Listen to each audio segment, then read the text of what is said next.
नमस्कार। दूसरा पहलू में आपका स्वागत है। मैं हूं राहुल महाजन। दूसरा पहलू में आज बात करेंगे देश की न्याय व्यवस्था की और लेटरल एंट्री पर सरकार के रोल बैक की। पहली खबर राजस्थान के अजमेर की, जहां चर्चित रेप और ब्लैकमेलिंग कांड में 32 साल बाद कोर्ट का फैसला आया है और 6 दोषियों को उम्र कैद की सज़ा सुनाई गई है।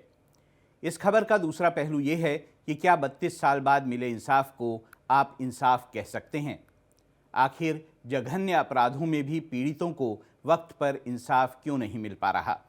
फास्ट ट्रैक कोर्ट बनने के बाद भी 10-10 साल तक मामले क्यों लटके रहते हैं? दूसरी खबर लेटरल एंट्री पर मचे घमासान की। 19 अगस्त को केंद्रीय मंत्री जितेंद्र सिंह ने यूपीएससी के अध्यक्ष को पत्र लिखकर और लेटरल एंट्री के विज्ञापन को रद्द करने के निर्देश दिए थे। कांग्रेस समेत विपक्षी पार्टियों ने लेटरल एंट्री को आरक्षण विरोधी बताकर मोदी सरकार पर हमला बोला था। इस खबर का दूसरा पहलू ये है कि अब सरकार को एक्सपर्ट्स वाले काम करने के लिए सलाहकारों पर निर्भर रहना पड़ सकता है, जो कि कम प्रभावी होगा क्योंकि सलाहकारों को वित्तीय और प्रशासनिक अधिकार नहीं होते हैं।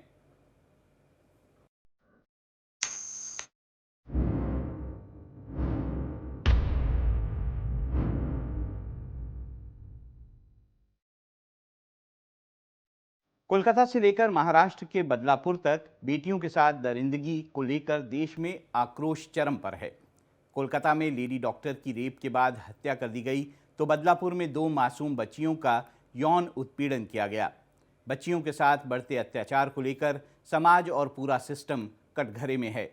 चौतरफा घमासान के बीच मंगलवार को अजमेर ब्लैकमेलिंग कांड में 32 साल बाद फैसला आया तो न्याय व्यवस्था को लेकर एक बार फिर बहस छिड़ गई।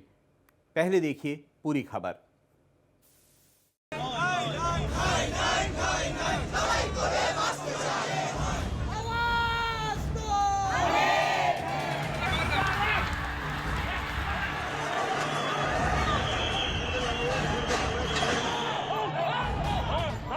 शहर शहर आक्रोश और विरोध प्रदर्शन। प्रशासन और न्याय व्यवस्था के खिलाफ लोगों का गुस्सा थम नहीं रहा।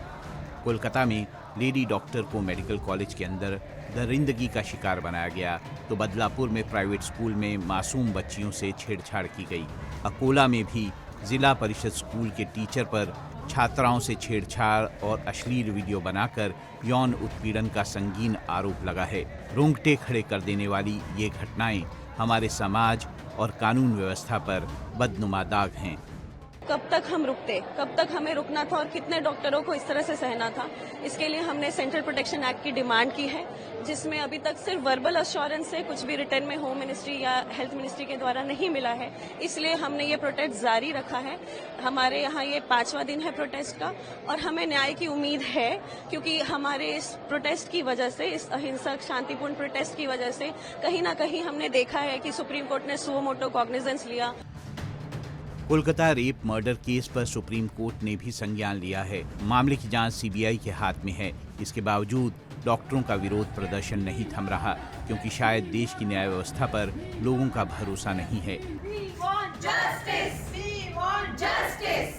हर रोज बेटियां दरिंदगी का शिकार हो रही हैं। 2-4 दिन हंगामे के बाद सभी आंखें मूंद लेते हैं और पीड़ित परिवार इंसाफ की आस में कोर्ट के चक्कर लगाते लगाते थक जाता है।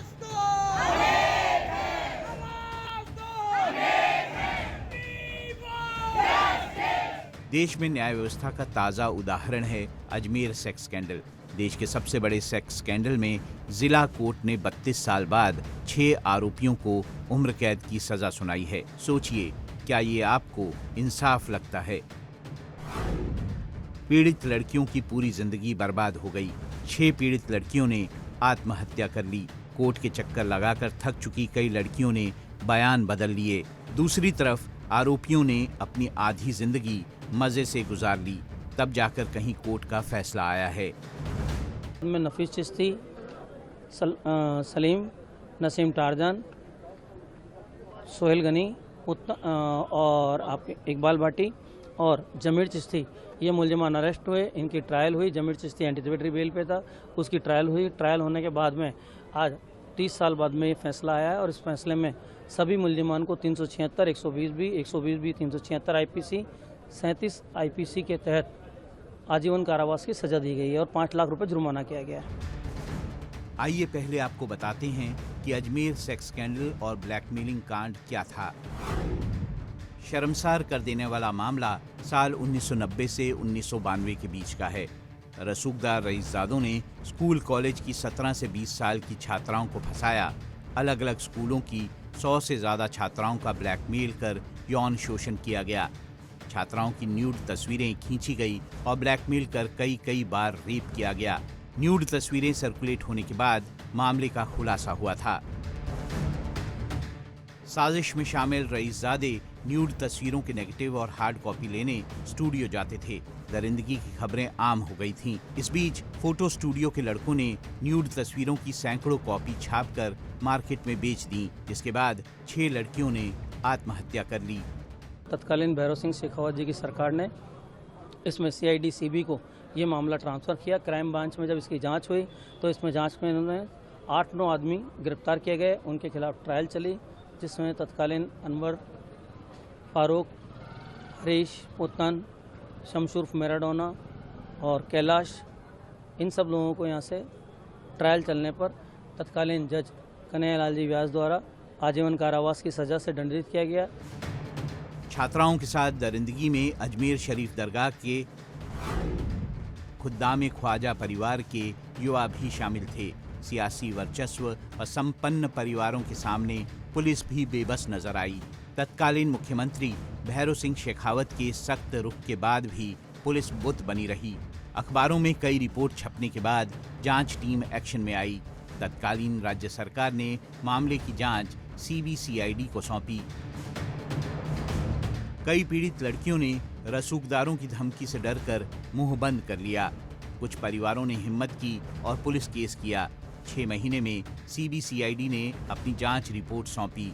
18 आरोपियों के खिलाफ केस दर्ज हुआ, जिसके बाद जिला कोर्ट, हाई कोर्ट से लेकर सुप्रीम कोर्ट तक कानूनी लड़ाई चली। देखिए न्याय प्रक्रिया की पूरी टाइमलाइन।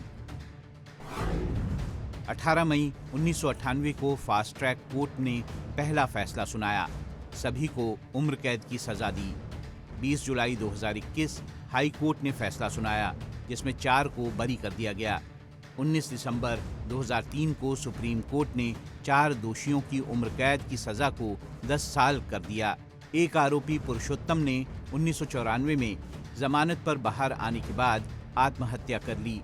20 अगस्त 2024 को स्पेशल पॉस्को एक्ट कोर्ट ने 6 दोषियों को उम्र कैद की सजा सुनाई।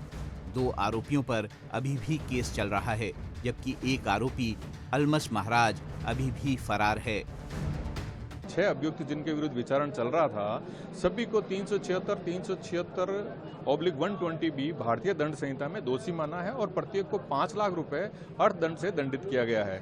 और जो टोटल 30 लाख रुपए जो इनसे जुर्माने से वसूल किए जाएंगे, वो प्रत्येक पीड़ितों में बराबर रूप से बांटे जाने का भी आदेश प्रदान किया गया है। एक आरोपी अभी फरार है। एक आरोपी जो है अलमास महाराज, वो फरार है। अभी उसके विरुद्ध रेड कॉर्नर नोटिस जारी किया हुआ है। पुलिस ने 18 आरोपियों के खिलाफ 1992 में केस दर्ज कर दिया था। सोचिए, ये है देश की न्याय व्यवस्था का सच। ऐसे हाई प्रोफाइल जघन्य सेक्स स्कैंडल में भी अगर बेटियों को इंसाफ मिलने में 32 साल लग गए तो लोग क्या उम्मीद करेंगे? क्या इसे इंसाफ कहा जाएगा? क्या ये पीड़ित बेटियों और उनके परिवारों के साथ मजाक नहीं है, जिन्होंने अपनी पूरी जिंदगी इंसाफ के लिए भटकते हुए गुजार दी? अब इस खबर का दूसरा पहलू समझिए। साल 2012 में निर्भया कांड के बाद पूरे देश में आंदोलन चला। विरोध प्रदर्शन, आक्रोश, आरोप प्रत्यारोपों के बाद, राजनीति के बाद कानून में बदलाव हुआ। लेकिन नतीजा क्या हुआ? अभी भी बेटियां हर दिन दरिंदगी का शिकार हो रही हैं। राजधानी दिल्ली में ही हर रोज़ 5 से 6 रेप के मामले दर्ज होते हैं। उससे भी बड़ा सवाल न्याय व्यवस्था को लेकर है। जटिल कानूनी प्रक्रिया और कोर्ट के चक्कर काटते काटते लोग थक जाते हैं। धैर्य जवाब दे जाता है। सुप्रीम कोर्ट से लेकर हाई कोर्ट तक लाखों केस पेंडिंग हैं। 10-10 साल तक सिर्फ ट्रायल ही चलता रहता है।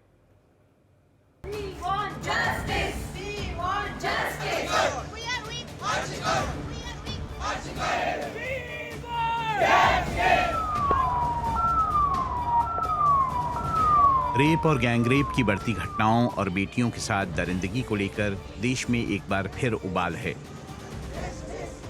साल 2012 में दिल्ली में निर्भया कांड के बाद पूरा देश स्तब्ध रह गया था। दिल्ली से लेकर शहर शहर विरोध प्रदर्शन हुए थे। कुछ उसी तरह 12 साल बाद कोलकाता कांड के बाद आज पूरे देश में आक्रोश चरम सीमा पर है। निर्भया कांड के बाद 2013 में वर्मा कमेटी की सिफारिशों पर कानून में बड़े बदलाव किए गए थे, लेकिन क्या कड़े कानून का कोई असर हुआ है? बिल्कुल नहीं। हालात जस के तस बने हुए हैं। आज भी शहरों से लेकर गांवों तक बेटियां दरिंदगी का शिकार हो रही हैं और लोगों का गुस्सा फूट रहा है, क्योंकि पीड़ितों को वक्त पर इंसाफ नहीं मिल पा रहा। नए कानून के बाद रेप और गैंगरेप के मामले की सुनवाई फास्ट ट्रैक कोर्ट पर होती है। इसके बावजूद इंसाफ का इंतजार इतना लंबा होता है कि पूछिए मत। जरा पहले देखिए फास्ट ट्रैक कोर्ट में चल रहे मामलों के आंकड़े। आलम यह है कि पॉस्को एक्ट के तहत दर्ज 1,60,989 मामले अभी भी कोर्ट में लंबित हैं। पिछले एक साल के अंदर फास्ट ट्रैक कोर्ट में सिर्फ 30.2% मामलों का ही निपटारा किया गया है। 30% मामलों को सुलझाने में भी फास्ट ट्रैक कोर्ट को 1 से 3 साल तक का वक्त लग गया। 30.9% केस में तो फास्ट ट्रैक कोर्ट में मुकदमा 3 से 10 साल तक चला है। 8.9% मामले तो ऐसे हैं जिनका निपटारा करने में फास्ट ट्रैक कोर्ट को भी 10 साल से ज्यादा का वक्त लग गया। अब सरकार ने 1023 फास्ट ट्रैक कोर्ट बनाने का ऐलान किया है। बंगाल में हो या बिहार में हो, कहीं भी घटना हो, हमारी बेटी बहू के साथ ही हो रही है ना, तो हम लोग को तो आक्रोश गुस्सा आएगा ही। हम लोग बस यही सरकार से डिमांड कर रहे हैं कि कोई ठोस कदम उठाए, ऐसा सजा दिया जाए ताकि फिर अपराधी अपराध करने के लिए सोचे। तो ऐसा सरकार कुछ नहीं कर रही है, इसलिए हम तो यही कहेंगे कि सरकार की कमजोरी है, सरकार कुछ नहीं कर पा रही है, इस वजह से अपराध बढ़ रही है। मोदी सरकार ने 2018 में 12 साल से कम उम्र की बच्चियों के साथ रेप और गैंगरेप की घटनाओं में बढ़ोतरी के चलते सीआरपीसी और आईपीसी में संशोधन किया था, जिसके बाद अब पहले से ज्यादा सख्त सजा का प्रावधान है। इसके बावजूद हालात नहीं बदल रहे। दिल्ली जैसे शहर में हर दिन रेप और गैंगरेप के मामले दर्ज हो रहे हैं। दूसरी तरफ थानों में एफआईआर दर्ज करने में भी देरी होती है। अब जरा देश की अदालतों में लंबित मामलों के आंकड़े भी देख लीजिए, आपको देश की न्याय व्यवस्था का सच समझ में आ जाएगा। दिसंबर 2023 में तत्कालीन कानून मंत्री ने लोकसभा में जानकारी दी थी कि सुप्रीम कोर्ट में 80,000 से ज्यादा और 25 हाई कोर्ट्स में 61 लाख से ज्यादा मामले लंबित हैं। इसके बाद जिला अदालतों में करीब 5 करोड़ केस पेंडिंग हैं। यानी कुल मिलाकर देश में पिछले साल दिसंबर तक 5,85,856 केस सुनवाई के लिए लंबित थे। पिछले 8 महीने में यह आंकड़ा और ज्यादा बढ़ गया होगा। ये हाल तब है जबकि अब वीडियो कॉन्फ्रेंसिंग के जरिए भी सुनवाई होती है। इसके बावजूद लंबित मामलों में कमी नहीं आ रही। सुप्रीम कोर्ट ने भी कहा है कि बैकलॉग केसों के निपटारे के लिए प्रोएक्टिव होना होगा। जिला अदालतों को समय सीमा का पालन करना होगा।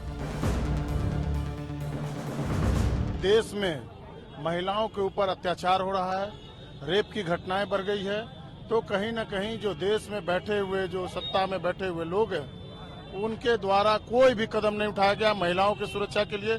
बस ये लोग वोट लेते हैं और महिलाओं को तरपते हुए छोड़ देते हैं। सोचिए, न्याय व्यवस्था का ऐसा हाल देखकर किसे इंसाफ पर भरोसा होगा। 140 करोड़ की आबादी वाले देश में हर मिनट हर घंटे अपराध होते हैं। पीड़ितों को पहले तो थाने में रिपोर्ट दर्ज कराने के लिए ही जद्दोजहद करनी पड़ती है। केस दर्ज हो भी गया तो पुलिस सही से जांच करेगी या नहीं, इसकी कोई गारंटी नहीं है। पुलिस जांच के बाद चार्जशीट दाखिल करेगी, उसके बाद कहीं जाकर मामले की सुनवाई शुरू होगी। कोर्ट में केस की तारीख कब लगेगी और वकील की फीस से लेकर खर्चों का क्या होगा, इन तमाम उलझनों में और झंझटों के बीच गरीब और मध्यवर्गीय लोग इंसाफ की उम्मीद ही छोड़ देते हैं। न्याय की इस प्रक्रिया में बदलाव की सख्त जरूरत है। जब तक पुलिस थानों और कोर्ट में त्वरित कार्रवाई नहीं होगी, तब तक अपराधों पर अंकुश नहीं लगेगा।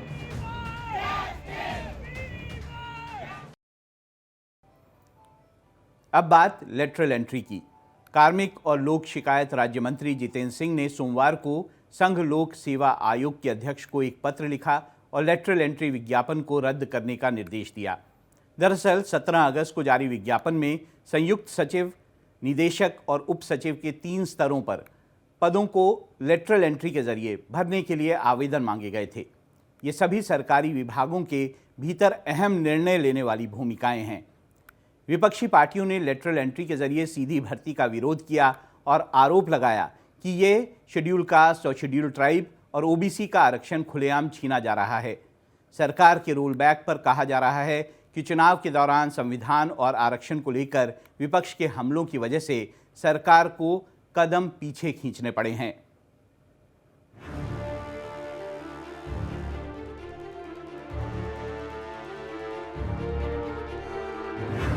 लेटरल एंट्री को लेकर देश की राजनीति में संग्राम छिड़ा हुआ है। विपक्ष ने इसका खुलकर विरोध शुरू किया तो सरकार को भी कदम पीछे खींचने पड़े। आइए पहले आपको बताते हैं कि पूरी खबर क्या है। दरअसल 17 अगस्त को केंद्र सरकार में जॉइंट सेक्रेटरी, डिप्टी सेक्रेटरी और डायरेक्टर लेवल के 45 पद लेटरल एंट्री के जरिए भरने के लिए यूपीएससी ने विज्ञापन दिया था। लेकिन इस विज्ञापन को आरक्षण के खिलाफ बताते हुए विपक्ष के नेता राहुल गांधी ने विरोध का मोर्चा खोल दिया। मोदी सरकार में शामिल लोक जनशक्ति पार्टी रामविलास और जनता दल यूनाइटेड जैसी पार्टियां भी इसके विरोध में उतर आईं। यूं ही फैसले लेते हैं बिना सोचे समझे, संविधान को दरकिनार करते हुए, प्रावधानों को दरकिनार करते हुए। सवाल तो अब ये उठेगा कि इससे पहले जो आपने लेटरल एंट्री में लोगों को लिया है वो कौन लोग हैं? क्या तब माना था? ये 240 के बाद का आंकड़ा, ये समझाइए लोगों को। क्या इसकी जांच की मांग करेंगे क्या आप लोग? नहीं, इसमें जांच किया, सरकार को फैसला वापस लेना पड़ा। हम कहेंगे इससे पहले जो लेटरल एंट्री में हुआ उसका ब्यौरा थोड़ा दें। आप देश में आरक्षण को खत्म करना चाहते हैं, दलितों, पिछड़ों, आदिवासियों, अल्पसंख्यकों का हक छीनना चाहते हैं, तो इसलिए जरूरी है जागना, देश को जगाना।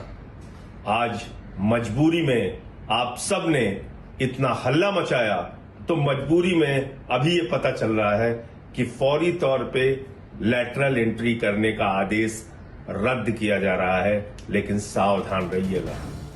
लेटरल एंट्री पर विवाद और बढ़े उससे पहले ही सरकार ने कदम पीछे खींच लिए। 19 अगस्त को यूपीएससी चेयरपर्सन को केंद्रीय मंत्री जितेंद्र सिंह ने पत्र लिखा और यूपीएससी के विज्ञापन को रद्द करने के लिए कह दिया। यहाँ अब ये जानना भी जरूरी है कि आखिर लेटरल एंट्री होती क्या है और कब और कैसे लागू हुई। लेटरल एंट्री का मतलब सरकारी विभागों में मध्यम और वरिष्ठ स्तर के पदों को भरने के लिए आईएएस जैसे पारंपरिक सरकारी सेवाओं में बाहर से व्यक्तियों की भर्ती करना है। लेटरल एंट्री से आए लोगों को आमतौर पर 3 से 5 साल तक एग्रीमेंट पर रखा जाता है। इसमें प्रदर्शन और सरकार की ज़रूरतों के आधार पर अनुबंध का विस्तार संभव है। लेटरल एंट्री की रणनीति का उद्देश्य नौकरशाही में नई प्रतिभाओं को शामिल करना है। इसके अलावा जटिल शासन और नीतिगत चुनौतियों से निपटने के लिए आवश्यक विशेष कौशल वाले लोगों को बढ़ाना है। लेटरल एंट्री को औपचारिक रूप से प्रधानमंत्री नरेंद्र मोदी के प्रशासन के दौरान 2018 में घोषित रिक्तियों को भरने के लिए पेश किया गया था। ये पारंपरिक प्रथा से अलग था, जहां वरिष्ठ नौकरशाही भूमिकाएं मुख्य तौर से करियर सिविल सेवकों द्वारा कब्जा कर ली जाती थीं। वैसे लेटरल एंट्री की सोच पूरी तरह से नई नहीं है। सरकार ने 1950 के दशक से ही वरिष्ठ स्तर के पदों को भरने के लिए लेटरल एंट्री की व्यवस्था कर रखी है। साल 2000 के दशक के मध्य में यूपीए सरकार के दौरान भी लेटरल एंट्री को प्रस्तावित किया गया था। 2005 में स्थापित दूसरे प्रशासनिक सुधार आयोग यानी एआरसी ने भारतीय प्रशासनिक प्रणाली में सुधारों की सिफारिश की और विशेष ज्ञान की ज़रूरत वाली जगहों को भरने के लिए निजी क्षेत्र, शिक्षा और सार्वजनिक क्षेत्र के उपक्रमों से पेशेवर लोगों की भर्ती की वकालत की। 2018 के बाद से मोदी सरकार ने एआरसी की सिफारिशों का हवाला देते हुए विशेष रूप से मध्य प्रबंधन स्तर पर अधिक व्यापक लेटरल एंट्री रणनीति लागू की है। लेटरल एंट्री में तो सबसे बड़ा उदाहरण तो डॉक्टर मनमोहन सिंह जी थे, लेकिन उसको भी क्लियर किया मोदी जी ने।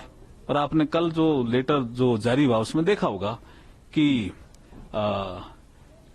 जो लेटरल एंट्री वाला जो लेटर था जो वो विड्रॉ हुआ और उसमें सोशल जस्टिस का इनपुट आने तक इसको विड्रॉ किया गया। इसका मतलब SC, ST, OBC के हितों की रक्षा करने का काम मोदी जी लगातार करते आ रहे हैं। 2014 से पहले किस तरह से यूपीए की सरकार कांग्रेस के जो निर्णय होते थे उनमें रिजर्वेशन के प्रिंसिपल्स का कोई ध्यान नहीं रखा जाता था। किस तरह से फाइनेंस सेक्रेटरीज लेटरल एंट्री से लिए गए, क्या तब रिजर्वेशन के प्रिंसिपल का ध्यान में रखा गया था? किस तरह से doctor Manmohan Singh ji finance secretary बने थे, doctor Montek Singh Ahluwalia finance secretary बने थे, डॉक्टर विजय केलकर जी उससे पहले फाइनेंस सेक्रेटरी बने थे, तो क्या उस वक्त रिजर्वेशन के प्रिंसिपल का कांग्रेस ने ध्यान रखा था? ये प्रश्न भी कांग्रेस को, इस प्रश्न का जवाब भी कांग्रेस को देना चाहिए। बीजेपी ये दिखा रही है कि विज्ञापन रद्द करके सरकार ने विपक्ष के लेटरल एंट्री को आरक्षण विरोधी बताने वाले गुब्बारे की हवा निकाल दी है। बीजेपी नेता ये भी कह रहे हैं कि सैद्धांतिक रूप से लेटरल एंट्री की सिफारिश साल 2005 में वीरप्पा मोइली की अगुवाई में गठित दूसरे प्रशासनिक सुधार आयोग ने की थी। 2013 में छठे वेतन आयोग की सिफारिशें भी इसी दिशा में थीं। इसके पहले और बाद में लेटरल एंट्री की कई हाई प्रोफाइल मामले सामने आए हैं। साफ है कि कांग्रेस और बीजेपी के लिए ये एक राजनीतिक लड़ाई बन गई है। आरक्षण की इस लड़ाई की वजह से जो लाभ प्रमुख पदों पर पेशेवर लोगों की भर्ती से सरकार को मिल सकता था, वो अब नहीं मिल पाएगा।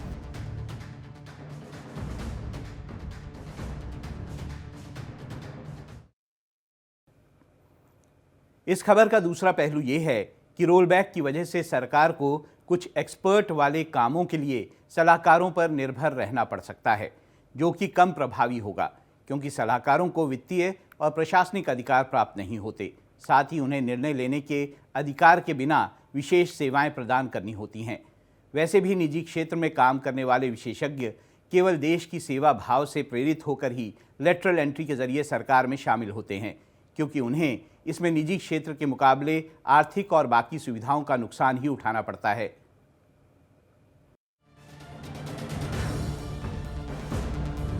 लेटरल एंट्री पर छिड़े सियासी घमासान का दूसरा पहलू ये है कि अब विशेष ज्ञान की ज़रूरत वाली भूमिकाओं में लेटरल एंट्री के जरिए पेशेवर लोगों की भर्ती से सरकार को जो लाभ मिल सकता था, वो नहीं मिलेगा।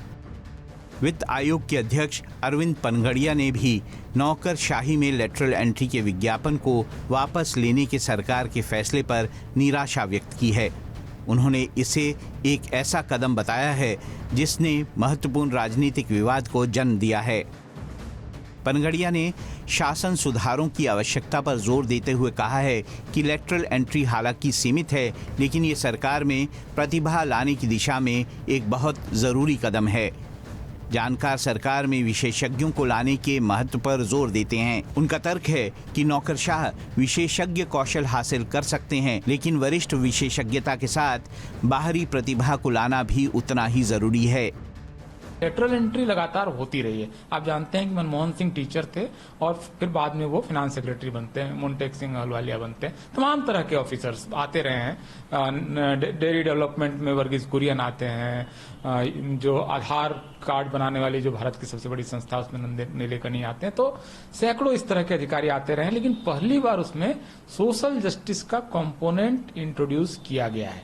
तो एक तरह से मैं इसको मानता हूं कि 70 साल का पुराना एजेंडा पूरा हुआ है। लेटरल एंट्री के रोल बैक का मतलब है कि सरकार को सलाहकारों पर अधिक निर्भर रहना पड़ सकता है। लेटरल एंट्री से आए पेशेवर लोगों को निर्णय लेने का अधिकार प्राप्त होता है, साथ ही उन्हें आर्थिक अधिकार भी होते हैं, जो सरकार में पेशेवर लोगों को सलाहकार के तौर पर नियुक्त करने पर नहीं मिलते। जानकार ये भी मानते हैं कि बिना निर्णय लेने के अधिकार और आर्थिक अधिकारों के पेशेवर लोगों को सलाहकार लेना एक व्यर्थ व्यवस्था है, जो कि केवल सरकारी पैसे की बर्बादी के अलावा और कुछ नहीं।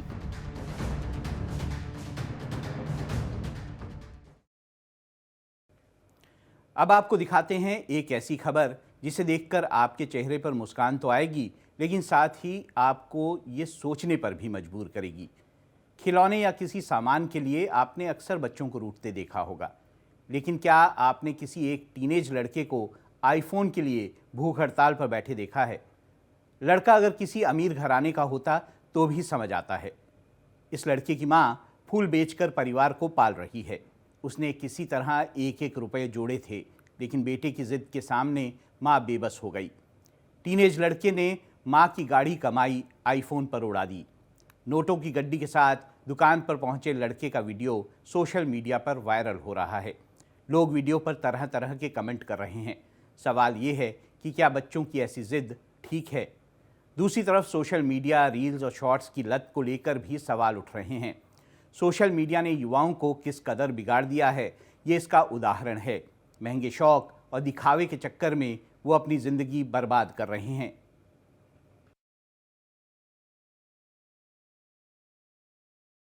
दूसरा पहलू में आज इतना ही। कल फिर मिलेंगे शाम 7 बजे कुछ और खबरों और उनके दूसरे पहलुओं के साथ।